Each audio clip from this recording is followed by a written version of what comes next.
हाँ तो मित्रों, कैसे हो? उम्मीद करता हूँ कि आप लोग बहुत अच्छे होंगे और बहुत ही अच्छे से अपने पढ़ाई को पढ़ रहे होंगे। आज हम लोग इस वीडियो में कक्षा 11th जो भूगोल है उसके वेरी वेरी इंपॉर्टेंट 1 नंबर वाला क्वेश्चन को देखेंगे। ठीक है, जो एग्जाम में आने का क्या रहता है 100% प्रोबेबिलिटी अर्थात संभावना रहता है। ठीक है, क्योंकि मैं पढ़ाता वही हूँ जो एग्जाम में आने का क्या रहता है, संभावना रहता है। ठीक है, चैनल पर नए हैं तो चैनल को एक सब्सक्राइब जरूर कर देंगे। ठीक है, वीडियो आप लोगों को अच्छा लगेगा तो वीडियो को एक लाइक कर देना है। ठीक है, तो चलिए बिना किसी देर को वीडियो को स्टार्ट करते हैं। ठीक है, तो देखो आपसे पहला प्रश्न क्या पूछेगा मित्रों, यहाँ पर देखो, भूगोल शब्द की उत्पत्ति किस भाषा से हुई है। ठीक है, जो भूगोल शब्द है उसकी उत्पत्ति किस भाषा से हुई है, तो जी हाँ, ग्रीक भाषा से हुई है। ठीक है, किस भाषा से हुई है मित्रों, तो ग्रीक भाषा से हुई है। आपको पता होगा कि भूगोल क्या है, एक विषय है। ठीक है, भूगोल क्या है, एक विषय है। भूगोल को इंग्लिश में हम लोग क्या कहते हैं, जियोग्राफी कहते हैं। ठीक है, जिसमें जियो का मतलब क्या होता है मित्रों, पृथ्वी होता है, और ग्राफी का मतलब क्या होता है, तो वर्णन करना होता है। जब दोनों शब्द आपस में मिल जाता है तो पृथ्वी का वर्णन करना ही क्या कहलाता है, जियोग्राफी कहलाता है। ठीक है,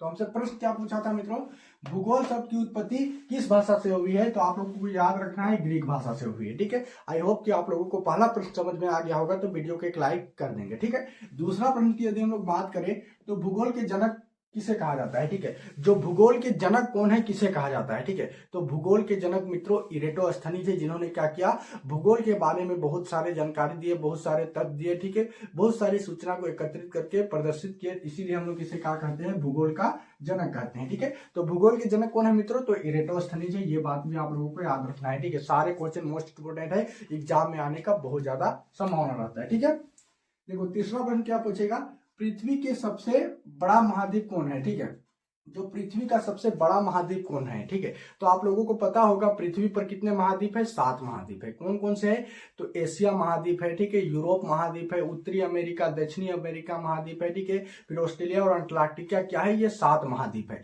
जिसमें सबसे बड़ा महाद्वीप की यदि हम लोग बात करें मित्रों, तो वो कौन है, एशिया महाद्वीप है। ठीक है, जिसके अंतर्गत हमारा भारत देश आता है। ठीक है, कोई दिक्कत नहीं, दिक्कत। ठीक है, देखो आपसे चौथा प्रश्न क्या पूछेगा मित्रों, यहाँ पर देखो, भूमध्य रेखा किससे विभाजित करती है। ठीक है, तो भूमध्य रेखा किससे विभाजित करती है, तो आपको पता होगा जो पृथ्वी है, जो ग्लोब है, उसमें बहुत सारे रेखा बहुत प्रकार के खींचे गए हैं। ठीक है, उसी प्रकार मतलब जस्ट लाइक उसी प्रकार से एक भूमध्य रेखा खींची गई है। मैं आप लोगों को यहाँ समझाता हूँ। ठीक है, देखो ये क्या है, सपोज करो पृथ्वी है। ठीक है, फिर पृथ्वी के समांतर ठीक 0 डिग्री इक्वेटर पर एक इस तरीके से रेखा खींची गई है बीचों बीच में। ठीक है, यही रेखा को हम लोग क्या कहते हैं, भूमध्य रेखा कहते हैं। ठीक है, इसी रेखा को हम लोग क्या कहे, भूमध्य रेखा कहे। ठीक है, इसे हम लोग काल्पनिक रेखा भी कहते हैं, ये बात भी आप लोगों को याद रखना है। ठीक है, तो यह रेखा क्या करता है ना, पृथ्वी को 2 बराबर भागों में विभाजित कर देता है। इस वाला भाग को हम लोग बोल देते हैं उत्तरी गोलार्ध, और ये जो नीचे वाला भाग हो जाता है मित्रों, इसे हम लोग बोलते हैं दक्षिणी गोलार्ध। ठीक है, तो हमने प्रश्न क्या पूछा है कि भूमध्य रेखा किसे विभाजित करती है, तो उत्तर में और दक्षिण में विभाजित करती है, अर्थात उत्तरी और दक्षिणी गोलार्ध में क्या करता है, भूमध्य रेखा जो है उसे विभाजित करता है। ठीक है, पृथ्वी को कोई दिक्कत नहीं, दिक्कत। अब देखो नेक्स्ट क्वेश्चन की यदि हम लोग बात करें तो अक्षांश रेखा कैसी होती है। ठीक है, तो आप लोगों को पता होगा पृथ्वी पर अक्षांश और रेखा देशांतर रेखा भी खींची गई है। ठीक है, तो हमसे प्रश्न क्या पूछा है, अक्षांश रेखा कैसी होती है, तो ये क्या है, पृथ्वी है सपोज करो। ठीक है, तो इस प्रकार से इस तरह से एक पृथ्वी पर रेखा खींची गई है। ठीक है, इस तरीके से रेखा खींची गई है पृथ्वी पर। ठीक है, तो यह रेखा जो होता है ना, वो एक दूसरे के क्या होते हैं, समांतर होते हैं, और यही रेखा को हम लोग बोलते हैं अक्षांश रेखा। ठीक है, तो हमसे प्रश्न क्या पूछा है, अक्षांश रेखा कैसी होती है, तो एक दूसरे के क्या होते हैं, समांतर होते हैं। ठीक है, कोई दिक्कत नहीं, दिक्कत। यदि आप लोगों को प्रश्न समझ में आ रहा होगा तो वीडियो को एक लाइक जरूर कर देंगे। ठीक है, देखो छठा प्रश्न की यदि हम लोग बात करें तो पृथ्वी पर कुल कितने महासागर है। ठीक है, हम महासागर का बात कर रहे हैं। ठीक है, तो पृथ्वी पर कुल कितने महासागर है मित्रों, तो 5 महासागर है। कितने महासागर है, 5 महासागर है। ठीक है, आपसे पूछेगा कौन कौन से महासागर है, तो जी हाँ, प्रशांत महासागर, ठीक है, हिंद महासागर, अंटार्कटिका महासागर, ठीक है, और अंटार्कटिका महासागर, मतलब आर्कटिक महासागर और अंटार्कटिका महासागर और दक्षिणी महासागर। ठीक है, तो ये जो 5 महासागर है, जिसमें सबसे बड़ा महासागर से आपसे पूछे तो प्रशांत महासागर है, और सबसे छोटा महासागर कौन सा है मित्रों, तो आर्कटिक महासागर है। ठीक है, कोई दिक्कत नहीं, दिक्कत। तो पृथ्वी पर कितने महासागर है, 5 महासागर है। आई होप कि आप लोगों को यह प्रश्न भी समझ में आ गया होगा। ठीक है, सातवां प्रश्न क्या पूछा है यहाँ पर देखो, वायुमंडल की सबसे निचली परत को कौन सी, मतलब वायुमंडल की सबसे निचली परत कौन सी है। ठीक है, तो जो वायुमंडल है उसकी निचली परत कौन सी है। ठीक है, तो आप लोगों को पता होगा वायुमंडल की सबसे निचली परत कौन सी है मित्रों, तो क्षोभ मंडल है। ठीक है, सबसे निचला परत कौन सा मंडल है? क्षोभ मंडल है, ठीक है। क्षोभ मंडल के बाद समताप मंडल है, ठीक है। क्षोभ मंडल में ही बहुत सारा ये की जो मौसमी परिघटना होती है, ठीक है। क्षोभ मंडल की हम लोग ऊंचाई की यदि हम लोग बात करें तो कितना है? 13 किलोमीटर की ऊंचाई पर क्या है? क्षोभ मंडल का विस्तार है, ठीक है।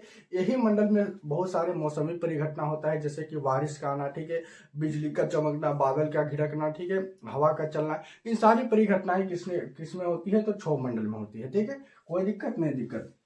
आपसे 8वां प्रश्न क्या पूछेगा मित्रों? यहाँ पर देखो, मानचित्र का अध्ययन मानचित्र का अध्ययन क्या कहलाता है? ठीक है, तो आप लोग मानचित्र का अध्ययन करते हैं तो मानचित्र का अध्ययन करने वाले को हम लोग क्या कहते हैं? जी हाँ, मानचित्र विज्ञान कहते हैं, ठीक है। मानचित्र का अध्ययन करने वाले को हम लोग क्या कहते हैं? मानचित्र विज्ञान कहते हैं। आपसे प्रश्न पूछेगा मानचित्र कितने प्रकार के होते हैं? तो जी हाँ, 3 प्रकार के होते हैं, ठीक है। जो मानचित्र होता है वो कितने प्रकार के होते हैं? 3 प्रकार के होते हैं। कौन कौन से होते हैं? तो जी हाँ, भौगोलिक मानचित्र एक होता है, ठीक है। पहला क्या है? भौगोलिक मानचित्र। दूसरा है राजनीतिक मानचित्र, और तीसरा एक होता है विधिगत की विषयगत मानचित्र होता है, ठीक है। जिसमें जो पहला जो भौगोलिक मानचित्र के अंतर्गत जो बड़े बड़े पहाड़ हो गया, नदी हो गया, ठीक है, महासागर हो गया, इन सभी के बारे में पढ़ना होता है भौगोलिक मानचित्र के बारे में, ठीक है। राजनीतिक मानचित्र की यदि हम लोग बात करें तो इसमें देश हो गया, ठीक है, राज्य हो गया, जिला हो गया, प्रमंडल आदि का बारे में क्या होता है? हमें जानने को होता है, ठीक है। और एक होता है विषयगत मानचित्र, उसमें हम लोग जनसंख्या आदि के बारे में पढ़ते हैं, ठीक है। तो आई होप कि आप लोगों को ये बात भी समझ में आ गया होगा, ठीक है। नवा प्रश्न क्या है मित्रों? यहाँ पर देखो, भारत की किस महाद्वीप में मतलब भारत किस महाद्वीप में स्थित है? ठीक है, तो भारत जो है, आवर कंट्री इन इंडिया जो है, वो किस महाद्वीप में स्थित है? तो मैं आप लोगों को पहले ही बता दिया था कि एशिया महाद्वीप में स्थित है, ठीक है। भारत जो है वो किस महाद्वीप में स्थित है? तो एशिया महाद्वीप में, ठीक है। देखो, 10वां प्रश्न क्या है? ओजोन मंडल मतलब ओजोन मंडल वायुमंडल के किस परत में पाई जाती है? ठीक है, तो जो ओजोन की यदि हम लोग बात करें तो ओजोन क्या है? वायुमंडल में ओजोन का एक परत पाया जाता है, ठीक है। जो क्या करता है? जो सूरज से आने वाली पराबैंगनी किरण को रोकता है और पृथ्वी को क्या करता है? सुरक्षा प्रदान करता है, ठीक है। यदि वो ओजोन परत नहीं रहेगा तो वायु जो सूरज की किरणें की जो पराबैंगनी किरण रहेगा वो सीधे धरती पर पड़ेगा, और जो पृथ्वी पर जीव जंतु को ऊपर कैंसर जैसे रोग रहेंगे, ठीक है, रोग होने लगेंगे और लोग जो रहेंगे वो मरने लगेंगे, ठीक है। तो प्रश्न क्या पूछा है? ओजोन मंडल मतलब ओजोन मंडल वायुमंडल की किस परत में पाई जाती है? तो समताप मंडल में, ठीक है। कोई दिक्कत नहीं दिक्कत। आपसे 11वां प्रश्न क्या पूछेगा मित्रों? यहाँ पर देखो, वायुमंडल में नाइट्रोजन की कितना प्रतिशत पाया जाता है? ठीक है, जो वायुमंडल है उसमें नाइट्रोजन गैस की मात्रा कितनी है? तो जी हाँ, 78% है, ठीक है। वायुमंडल में जो नाइट्रोजन गैस की मात्रा कितना है? तो 78% है। आपसे पूछेगा कार्बन डाइऑक्साइड का कितना है? तो 0.03% है, ठीक है। आपसे पूछेगा ऑक्सीजन का कितना है? तो 21% है। ये भी आप लोगों को याद रखना है, ठीक है। कोई दिक्कत नहीं दिक्कत। देखो, 12वां प्रश्न क्या है मित्रों? यहाँ पर देखो, क्षोभ सीमा किन दो परत को अलग करती है? ठीक है, जो क्षोभ सीमा जो होता है वो किन दो परत को अलग करती है? तो जी हाँ, क्षोभ मंडल और समताप मंडल के बीच में एक सीमा है, वही सीमा को हम लोग बोलते हैं क्षोभ सीमा, जो कि क्षोभ मंडल और समताप मंडल को क्या करती है? अलग करती है, ठीक है। आई होप कि आप लोगों को सारे प्रश्न समझ में आ गया होगा।